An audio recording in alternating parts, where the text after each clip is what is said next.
नमस्कार, स्वागत है आपका सारा देश 100 खबरों में। मैं आपके साथ पायल भुयन।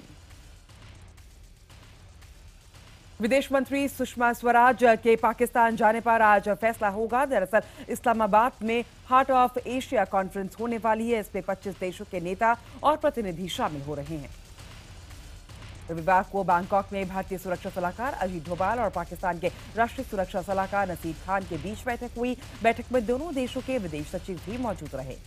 बैठक में दोनों देशों के बीच आतंकवाद के साथ साथ जम्मू कश्मीर के मुद्दे पर भी बातचीत हुई। इस मुलाकात के दौरान आगे बातचीत जारी रहने पर सहमति बनी है। भारत पाकिस्तान एनएसए स्तर की बातचीत का विरोध भी देखने को मिला है। कांग्रेस और शिवसेना ने इस पर सवाल उठाए हैं। संसद में मौजूद सत्र में सरकार के लिए सबसे बड़ी चुनौती जीएसटी बिल को पारित करने की है, जहां इस मुद्दे को लेकर आज संसद का सत्र हंगामेदार रहने के आसार हैं। आज से शुरू हो रहे शीतकालीन सत्र के तीसरे हफ्ते की कार्यसूची में इस बिल पर चर्चा के लिए समय भी तय कर दिया गया है, लेकिन कांग्रेस के विरोध के देखते इस बिल को पास कराना मुमकिन नहीं नजर आ रहा है। कांग्रेस का कहना है कि जब तक उसकी 3 शर्तें नहीं मानी जाएगी वो इस बिल को समर्थन नहीं देगी। वहीं बीजेपी कांग्रेस के विरोध को राजनीतिक करार दे रही है। तमिलनाडु में बारिश रुकने के बाद से यहां अब हालात सुधरने लगे हैं। डीजीसीए ने आज से चेन्नई एयरपोर्ट से घरेलू और अंतर्राष्ट्रीय उड़ानों की अनुमति दे दी है। चेन्नई में रविवार से ट्रेन सर्विसेज भी शुरू कर दी गई हैं। वहीं स्थानीय निकाय ने पूरे शहर में साफ सफाई शुरू कर दी है। जो इलाके जलमग्न थे उनमें बीमारियां फैलने से रोकने के लिए दवाओं का छिड़काव किया जा रहा है, ताकि बाढ़ के बाद कोई महामारी न फैल पाए। इधर प्रभावितों को सुरक्षित स्थानों पर ले जाने का अभियान भी चलाया जा रहा है। सेना, एयरफोर्स, नेवी, एनडीआरएफ की टीम्स लोगों को सुरक्षित स्थानों पर पहुंचाने में जुटी हुई है। चेन्नई में पानी की तबाही ने लाखों लोगों की जिंदगी को उथल-पुथल कर दिया। लोगों की बिखरी जिंदगी को समेटने के लिए सेना और एनडीआरएफ की टीम्स उनकी मदद कर रही हैं। I-7 भी मौके पर पहुंचा और एक बुजुर्ग महिला को बचाने का लाइव रेस्क्यू ऑपरेशन अपने कैमरे में कैद कर लिया। चेन्नई के कुछ इलाकों में बिजली बहाल हो चुकी है, मोबाइल फोन काम करने लगे हैं। हालांकि चेन्नई में रविवार सुबह ही रुक रुक कर बारिश हुई। वहीं चेन्नई में लोगों को खाने पीने के लिए फूड पैकेट्स भी बांटे जा रहे हैं। राज्य के वित्त मंत्री और हैंडलूम मंत्री भी लोगों की मदद में आगे आए। उन्होंने प्रभावित इलाकों में जाकर लोगों को दूध के पैकेट्स बांटे। असहिष्णुता के मुद्दे पर चीफ जस्टिस पीएस ठाकुर ने कहा है कि जब तक सुप्रीम कोर्ट कानून की रक्षा के लिए है तब तक किसी को डरने की जरूरत नहीं है। उन्होंने कहा कि ये देश सभी धर्मों के लिए है और हमें सबको सुरक्षा देनी चाहिए। चीफ जस्टिस ने कहा कि इतना बड़ा देश है और अगर कहीं से कुछ आवाज उठती है तो उससे डरना नहीं चाहिए। लोगों को अदालत पर भरोसा होना चाहिए। भारत का वजूद सहनशीलता के दर्शन पर टिका है। हम सब कब से इकट्ठा रह रहे हैं, इसलिए ऐसी चीजों को जगह नहीं देनी चाहिए। वहीं असहिष्णुता पर पूछे गए सवाल पर देश के जाने माने उद्योगपति रतन टाटा ने कहा है कि वो इस बहस में नहीं पड़ना चाहते। उन्होंने कहा कि हमारा देश मिलजुल कर रहता है और हम सबको एक साथ रहना चाहिए। दिल्ली सरकार के फैसले के बाद जनवरी से इवन और ऑड कार की नंबरें अलग अलग दिन चलेंगी, जहां ऑड नंबर की कार सोमवार, बुधवार, शुक्रवार और रविवार को चलेंगी, जबकि मंगलवार, गुरुवार और शनिवार को इवन नंबर की कारें चला करेंगी।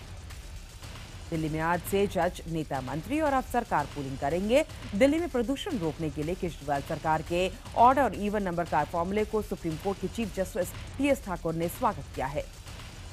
जस्टिस ठाकुर ने कहा है कि कारों को लेकर सम और विषम नंबर के नियम का वो समर्थन करते हैं और इसके लिए वो साथी जजों के साथ कारपूल करने का वो भी तैयार हैं।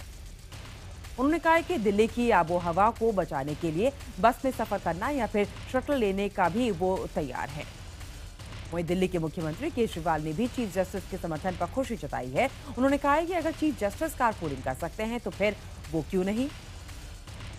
अयोध्या में राम मंदिर के निर्माण के मुद्दे पर एसपी नेता आजम खान ने कहा है कि हम बीजेपी और आरएसएस को आश्वस्त कर देना चाहते हैं कि अगर उन्होंने उसी जगह पर बाबरी मस्जिद बनवाई तो देश के सारे मुसलमान उनकी सत्ता की वापसी के लिए कोई कसर नहीं छोड़ेंगे। आजम खान ने कहा है कि आरएसएस ने बहुत से दंगे कराए हैं और बहुत से दंगों की योजना भी की है। आरएसएस को आतंकवादी संगठन घोषित किया जाना चाहिए। उधर साध्वी प्राची ने भव्य राम मंदिर के निर्माण की बात करते हुए कहा कि राम जन्मभूमि पर संसार की कोई ताकत नहीं है जो मंदिर बनाने से रोक सके। दिल्ली में कांग्रेस नेता जगदीश टाइटलर पर शनिवार रात शादी समारोह में एक सिख युवक ने हमला कर दिया। उमंग भाटिया नाम के युवक ने टाइटलर पर ग्लास फेंका था, जो उन्हें लग नहीं पाया। आरोपी युवक को गिरफ्तार कर लिया गया और बाद में उसे जमानत पर रिहा भी कर दिया गया। आम आदमी पार्टी के यूथ विंग ने पंजाब सरकार के खिलाफ मोर्चा खोल दिया है। यूथ विंग ने पंजाब के कृषि मंत्री तोता सिंह के खिलाफ जमकर प्रदर्शन किया। किसानों की बदहाली के मुद्दे पर आम आदमी पार्टी के यूथ विंग के कार्यकर्ताओं ने मुख्यमंत्री प्रकाश सिंह बादल के घर के बाहर प्रदर्शन किया। प्रदर्शनकारियों पर काबू पाने के लिए पुलिस ने वाटर कैनन और आंसू गैस के इस्तेमाल भी किया। आपको बता दें कि तोता सिंह घटिया कीटनाशकों के कारण सफेद मक्खी से फसल के नुकसान के बाद विपक्ष के निशाने पर आ गए हैं। पश्चिम बंगाल के सिलीगुड़ी शहर से दिल्ली पुलिस ने आईएसआई के 5वें एजेंट को गिरफ्तार किया है। फरीद खान नाम का ये एजेंट भारतीय सेना में कार्यरत था। सूत्रों के मुताबिक भारतीय सेना में कार्यरत ये जवान सेना की सारी खबरें पाकिस्तान की खुफिया एजेंसी आईएसआई को देता था। हिट एंड रन मामले में सलमान खान को 5 साल की सजा होनी चाहिए या नहीं, इस पर बॉम्बे हाई कोर्ट आज अपना फैसला सुना सकती है। आपको बता दें कि साल 2002 के हिट एंड रन मामले में सलमान खान की 5 साल की सजा की अपील पर सरकार पक्ष और बचाव पक्ष की बहस पूरी हो चुकी है। गौरतलब है कि इस साल मई में सलमान खान को हिट एंड रन मामले में मुंबई की सेशंस कोर्ट ने दोषी करार देते हुए पूरे 5 साल की सजा सुनाई थी, जिसके बाद सलमान खान ने बॉम्बे हाई कोर्ट में अपील की थी। यूबी ग्रुप के मालिक विजय माल्या की संपत्ति की नीलामी आज होगी। आपको बता दें कि भारतीय स्टेट बैंक ने बंद हो चुकी किंगफिशर एयरलाइंस की संपत्तियों को बेचने का फैसला किया है। इस नीलामी के जरिए विजय माल्या से लगभग 8,000 करोड़ रुपए के बकाये पैसे का हिसाब वसूल किया जा सकेगा, जिसका भुगतान 2013 से नहीं हो पाया है। आपको बता दें कि नीलामी पूरी तरीके से ऑनलाइन होगी और सुबह 11 बजे से 1 बजे तक होगी। एसबीआई के रूल्स के मुताबिक नीलामी में हिस्सा लेने वालों ने 26 नवंबर को ही अपनी पूरी जानकारी बैंक को दे दी है।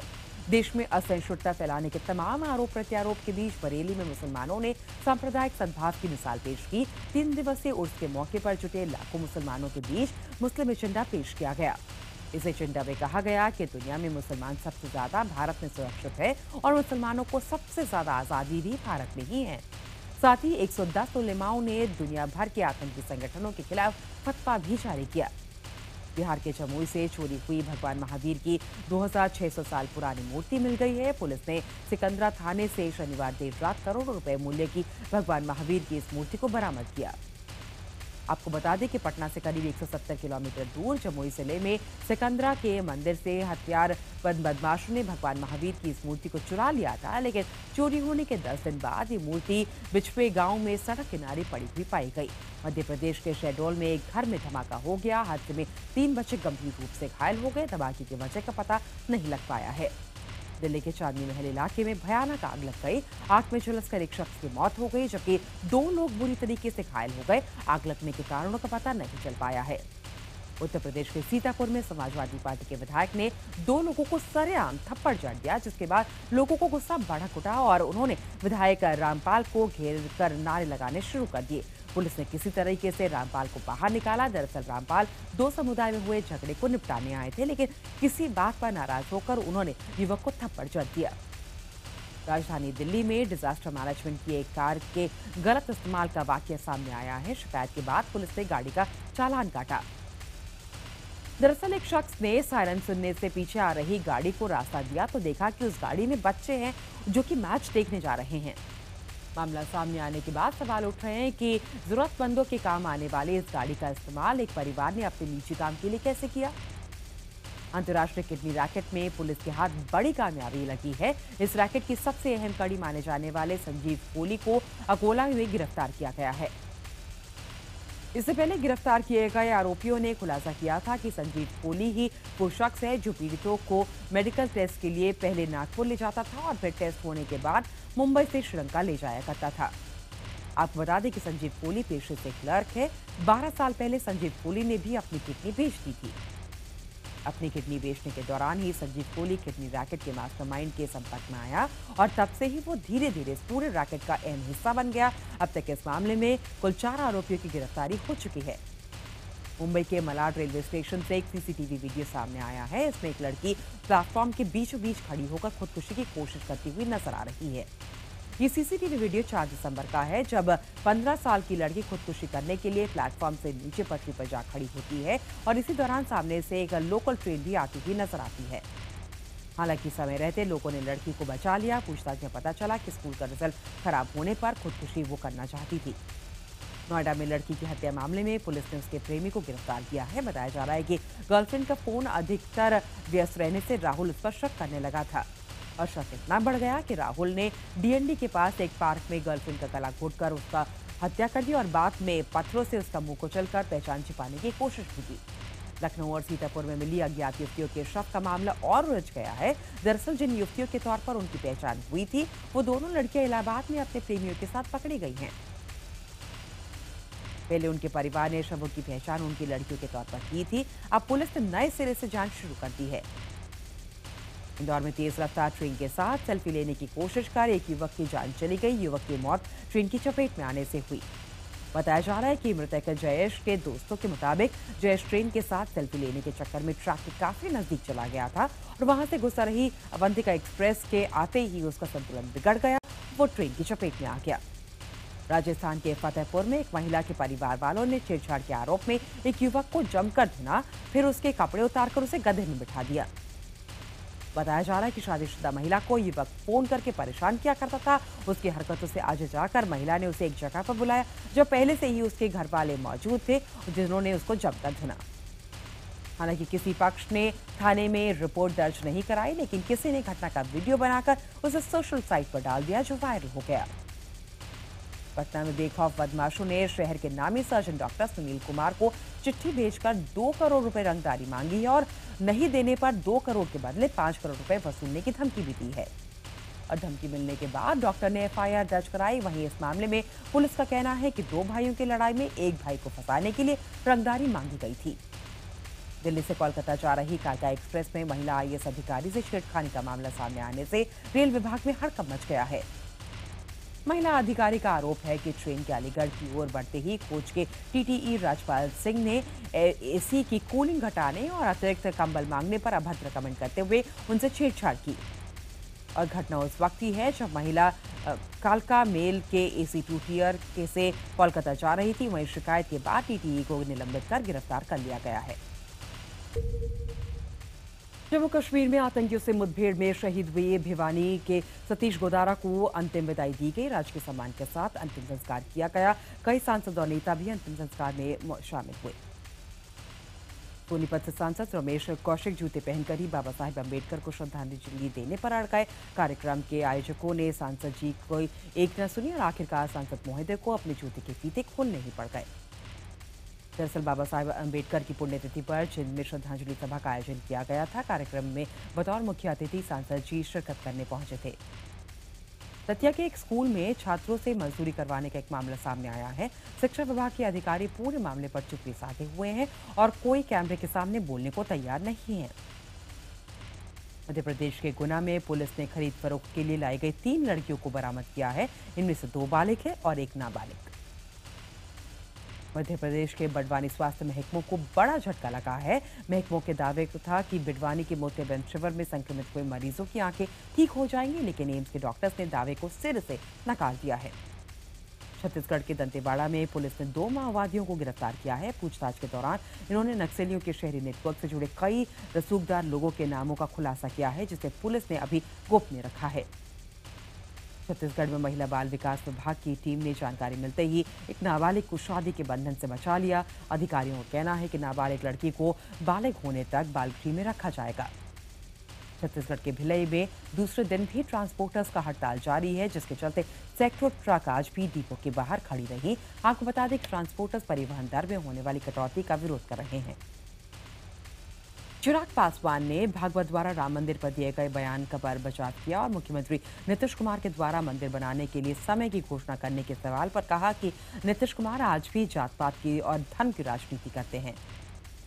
बिहार के दरभंगा में आज अनजान अतिथि द्वारा लाई गई जहरीली कोल्ड ड्रिंक पीने से एक ही परिवार के 6 लोग गंभीर रूप से बीमार हो गए हैं और उसके बाद से ही अतिथि फरार है। झारखंड के धनबाद में एक कार्यक्रम के दौरान सीएम रघुवर दास ने माइक के सामने से गुजरने पर एडीएम सप्लाई को सस्पेंड करने की बात कही है। वो वहीं मोबाइल पर बात कर रहे डीसी को रूम में बाहर निकाले जाने को कहा है। दिल्ली टेस्ट में चौथे दिन का खेल खत्म हो चुका है। दक्षिण अफ्रीका ने 2 विकेट के नुकसान पर 72 रन बनाए हैं। आपको बता दें कि टेस्ट में नंबर 2 रैंकिंग पर पहुंचने और दिल्ली टेस्ट में जीत के लिए भारत को 8 विकेट चाहिए। भारत के अजिंक्य रहाणे टेस्ट मैच की दोनों पारियों में शतक लगाने वाले 5वें भारतीय बल्लेबाज बन गए हैं। रहाणे ने दक्षिण अफ्रीका के खिलाफ कोटला टेस्ट में पहली पारी में 127 रन बनाने के बाद दूसरी पारी में 100 रन की नाबाद पारी खेली। तेज गेंदबाज मोहम्मद शामी को फिट होने के बाद विजय हजारे ट्रॉफी में बंगाल टीम में शामिल किया गया है। पिछले साल ऑस्ट्रेलिया दौरे पर शामी की घुटने में चोट लगी थी, लेकिन इसके बाद उन्होंने वर्ल्ड कप खेलकर ही सीरीज सर्जरी कराई थी। हॉकी वर्ल्ड लीग फाइनल में भारत ने कांस्य पदक जीत लिया है। तीसरे स्थान के मुकाबले में भारत ने नीदरलैंड्स को 3-2 से हराकर मुकाबला अपने नाम किया। निर्धारित समय तक दोनों टीमें 5-5 गोल से बराबर थी। इससे पेनल्टी शूटआउट के जरिए फैसला किया गया। फरहान अख्तर और अमिताभ बच्चन की फिल्म वजी का पहला गाना रिलीज हो गया है। गाने में फरहान और आदित्य हैदरी नजर आ रहे हैं। करीना कपूर खान ने कहा है कि वो कंगना रनौत की फिल्म में की जाने वाली भूमिकाओं से हमेशा प्रभावित रही हैं और वो उनसे काफी प्रेरणा लेती हैं।